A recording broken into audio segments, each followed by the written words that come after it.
Assalamualaikum warahmatullahi wabarakatuh. Perkenalkan, nama saya Laras Delian Octavia dengan NPM 19100050, mata kuliah evaluasi pengajaran TI dari Informatika 19B. Baiklah, di sini saya akan menjelaskan tentang tugas, yaitu ada 4 buah soal. Yang pertama, pengertian penilaian ranah sikap. Penilaian sikap adalah penilaian yang dilakukan untuk mengetahui sikap peserta didik terhadap mata pelajaran, kondisi pembelajaran, pendidik, dan sebagainya. Atau bisa juga dikatakan dengan kemampuan yang dilihat dari sikap seseorang. Selanjutnya, soal yang kedua yaitu tingkatan penilaian ranah sikap. Ranah ini dibagi ke dalam 5 aspek afektif, yaitu sebagai berikut. Yang pertama, menerima atau memperhatikan, receiving, dan attending. Merupakan aspek yang menekankan adanya rangsangan atau stimulus dari luar.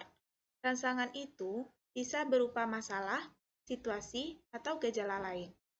Pada aspek ini, peserta didik diarahkan agar bisa menerima nilai-nilai kebaikan yang diperoleh dari pembelajaran. Misalnya, tidak pernah mencontek saat mengerjakan tugas, datang ke kelas tepat waktu, rajin mengerjakan tugas atau PR, dan sebagainya. Yang B, menanggapi atau responding. Pada aspek ini, peserta didik bisa melibatkan dirinya secara aktif dalam suatu kejadian dan memberikan reaksinya. Contohnya, muncul keinginan peserta didik untuk mempelajari hal-hal tentang bela negara. Yang C, menilai atau menghargai, valuing. Pada aspek ini, peserta didik sudah mampu memberikan penilaian suatu kejadian, itu baik atau buruk. Tidak sampai di situ, setelah mereka bisa menilai sesuatu, mereka akan berusaha untuk mengimplementasikan sisi baiknya dan menjauhi sisi buruknya. Misalnya, bermula dari sekolah, seorang peserta didik mampu menerapkan kedisiplinan di rumah, masyarakat, dan dimanapun ia berada. Yang D, mengatur atau organization. Pada aspek ini, peserta didik sudah bisa mengombinasikan dua nilai berbeda sehingga menjadi satu nilai baru yang bersifat universal. Sehingga terbentuk perbaikan nilai secara umum. Contohnya, keikutsertaan peserta didik di ajang penegakan hukum nasional. Yang E, karakteristik dengan suatu nilai. Characterization, yaitu aspek yang sudah mampu memadukan semua nilai sehingga tercermin dari kepribadian peserta beserta tingkah lakunya. Artinya, pada aspek ini sudah tertanam nilai-nilai yang secara konsisten membentuk kepribadian peserta didik. Selanjutnya soal yang ketiga yaitu kata kerja operasional ranah sikap. Yang pertama, penerimaan. Kata kerja operasionalnya yaitu memilih, mempertanyakan, mengikuti, memberi, menganut, mematuhi, dan meminati. Contohnya, sikap peserta didik ketika mendengarkan penjelasan pendidik dengan seksama, di mana mereka bersedia menerima nilai-nilai yang diajarkan kepada mereka. Yang B, menanggapi. Kata kerja operasionalnya yaitu menjawab, membantu, mengajukan, mengompromi, menyenangi, menyambut, mendukung, menyetujui, dan menampilkan. Yang C, yaitu penilaian.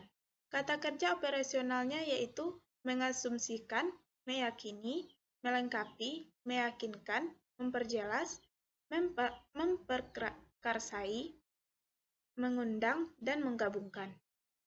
Contohnya, bersikap jujur dalam kegiatan belajar mengajar, serta bertanggung jawab terhadap segala hal selama proses pembelajaran.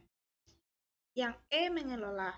Kata kerja operasional yaitu menganut, mengubah, menata, mengklasifikasikan, mengombinasi, dan mempertahankan. Selanjutnya yang E, karakteristik.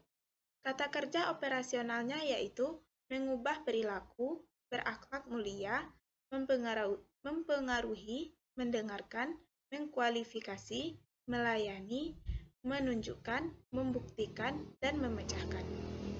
Contohnya, bersedia mengubah pendapat jika ada bukti yang tidak mendukung pendapatnya. Selanjutnya, soal yang keempat yaitu jenis-jenis penilaian ranah sikap. Yang pertama, perilaku melibatkan perasaan dari emosi seseorang. Yang B, intensitas, yaitu derajat atau kekuatan dari perasaan. Yang C, arah, yaitu perasaan berkaitan dengan orientasi positif atau negatif dari perasaan yang menunjukkan apakah perasaan itu baik atau buruk. Yang D, target, yaitu mengacu pada objek aktivitas atau ide sebagai arah dari perasaan. Berbagai jenis tingkatan ranah afektif yang dinilai adalah kemampuan siswa dalam yang pertama, memberikan respon atau reaksi terhadap nilai-nilai yang dihadapkan kepadanya. Yang kedua, menikmati atau menerima nilai, norma, serta objek yang mempunyai nilai etika dan estetika. Yang C, menilai following, ditinjau dari segi baik buruk, adil tidak adil, indah tidak indah terhadap objek studi. Yang D, menerapkan atau mempraktikkan nilai, norma, etika, dan estetika dalam perilaku kehidupan sehari-hari. Baiklah, hanya itu yang dapat saya sampaikan. Jika ada salah, saya mohon maaf. Assalamualaikum warahmatullahi wabarakatuh.